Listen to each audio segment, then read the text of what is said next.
Everybody is sick of the political division in our society. 79% of Americans say they have a negative view of politics as a whole, and most cite the divisiveness as a major factor. But are they lying? And perhaps more importantly, are you lying to yourself? And I hope you'll forgive me because I'm going to dive into some cool new research today that I think applies to most people broadly, but it was done in the United States.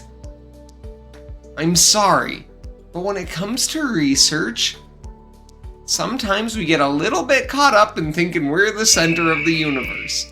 So I can't guarantee that this applies to your country, but it probably does. So let me explain the research so we can dig down into whether you are one of the people lying to themselves. In the first part of the study, participants were asked to imagine that they were in a new social setting, a social setting where they wanted to make new friends and wanted people to like them.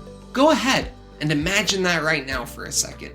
Now imagine that in this setting, a politically charged topic comes up.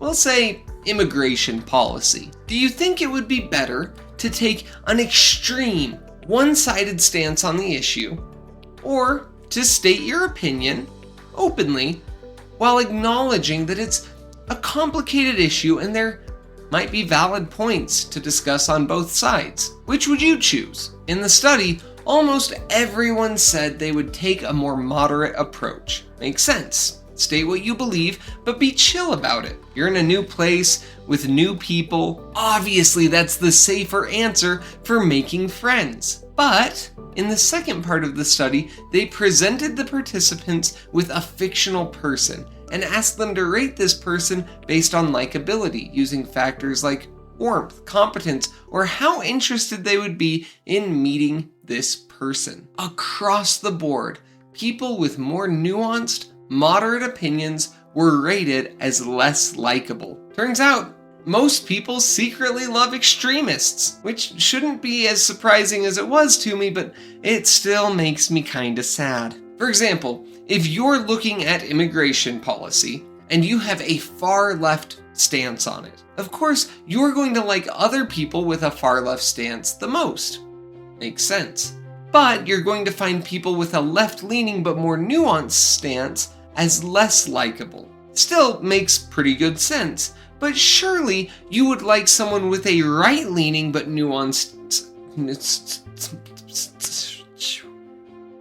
You would like someone with a right-leaning but moderate stance more than you would like someone with a far-right opinion, right?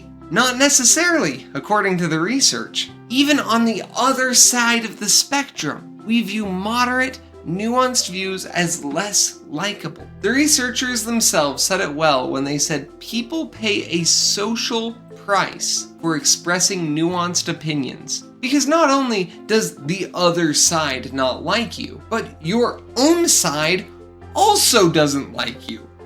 So now, nobody likes you. That may be why moderate and nuanced opinions are so underrepresented in public discourse, and why that discourse generally seems so extreme and divisive all the time.